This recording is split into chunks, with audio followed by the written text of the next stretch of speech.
Okay, so this is a how-to video on how to dry out your pumpkins to make them look like the one on the right.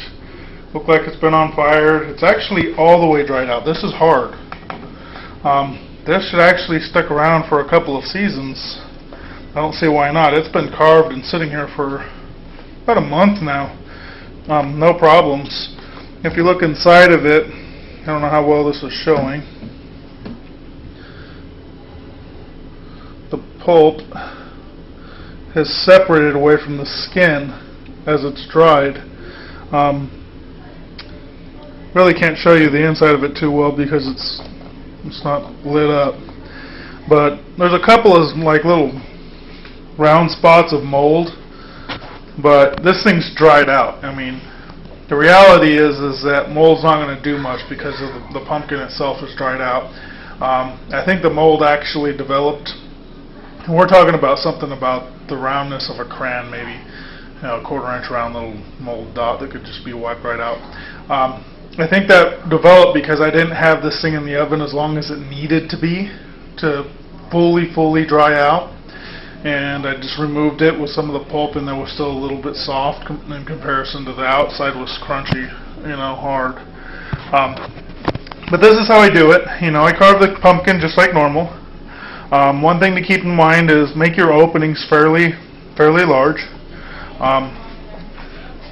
The person that I learned this from, he was using the small little teeny tiny pumpkins, and he was using toothpicks inside of there to try to keep them from smushing all the way down, and he was allowing them to smush down more than this is, so that they look like they're all shriveled up and mean little like demon babies or something.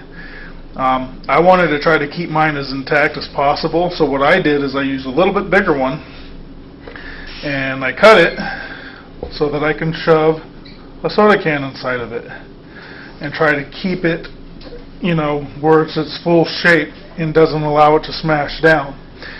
So that's the plan. One of the things that I learned while doing this first one is that I had this just like this, where the soda can was a little bit above it. And what ended up happening was when I dried out the lid and this separately, this hole stayed the same size because the can didn't allow it to shrink. Whereas this shrunk. And as you can see here, it doesn't really fit in there anymore. So what I'm going to do now is I'm going to cut this can so that it sits just below here, so that this way this can still kind of shrivel up at the top and it'll hold the pumpkin hopefully from shriveling up as much.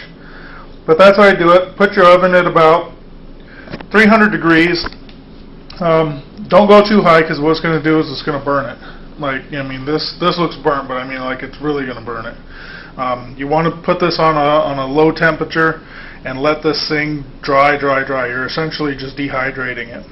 It's going to take hours. This one I think took about 4 hours, and like I said, it wasn't fully done. So this pumpkin's a little bit bigger. I'm going to guess this is probably going to take about 5 hours at about 300 degrees.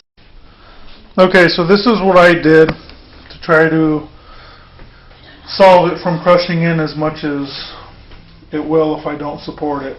I cut the top off this can to bring it down to a lower level. I sliced the can put 4 slits into the can. Here,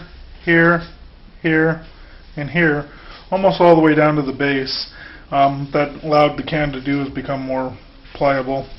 Then I used a bunch of toothpicks, obviously, and shoved them in. None of the other ends are in. And it's essentially just trying to hold this roof from collapsing in. This can will hold it, while still allowing me to put that onto there. What I'm probably going to do is just trim some of the base of this down as much as possible to get this to sit flat. The thinner the pumpkin is, the more you shave the inside of the pumpkin, the better it is going to be.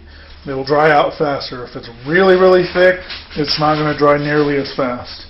So get your spoons out and start trying to shave that inside pulp down and get that as thin as possible.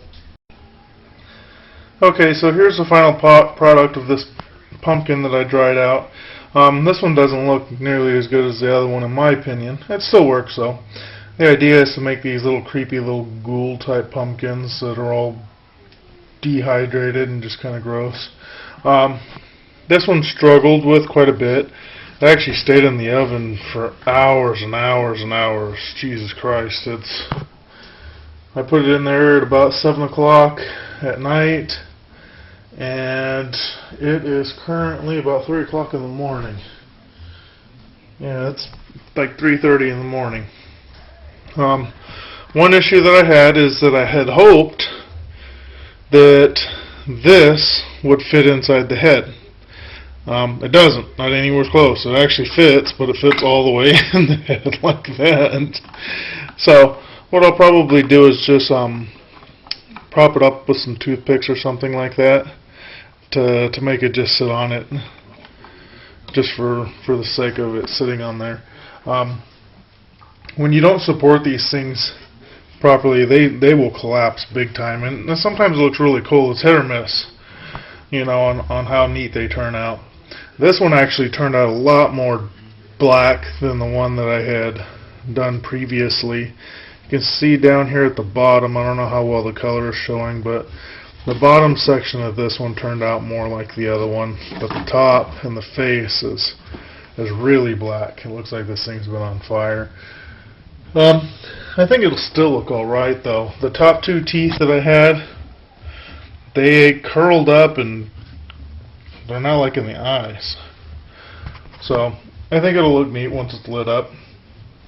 The one big tooth on the bottom now kind of looks a little bit strange. Looks like a little snaggletooth demon. So, but that's the final product. You basically put it in the oven until this thing dries out thoroughly. It actually might still go back in the oven just for a little bit. I gotta test out the waters here tonight. If you look right there inside, you can get this focus.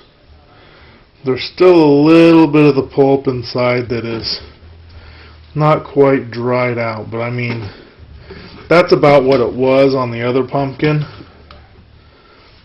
when I called it a wrap.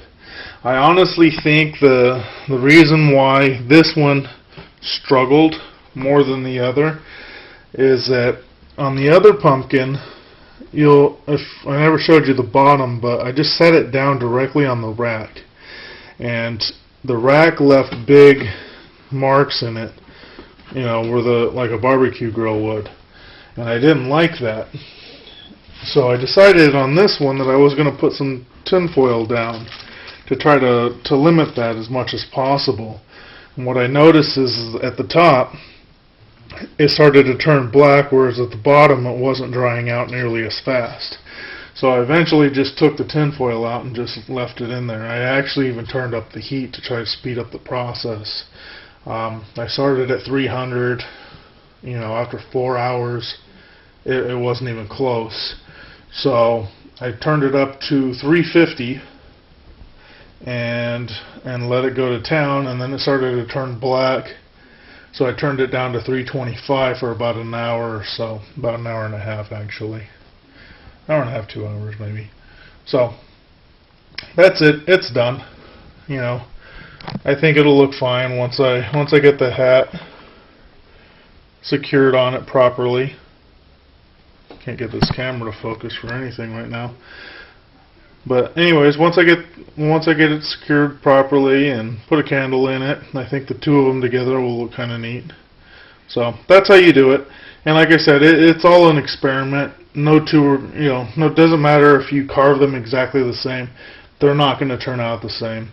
You know, the thickness of the pumpkin plays a big factor in it, and how ripe it is, the whole works. See, the other one that I had didn't wrinkle like this, not anywhere close to it, which I think that's kind of neat on this one. It gives it like a tree bark texture. It actually looks like it's carved out of a tree, to be perfectly honest, a burnt tree, but it's a tree nonetheless. So I hope that helps you guys. Maybe you guys can try this. A couple small pumpkins just for this Halloween, just for shits and giggles, basically. So have a good night. Bye.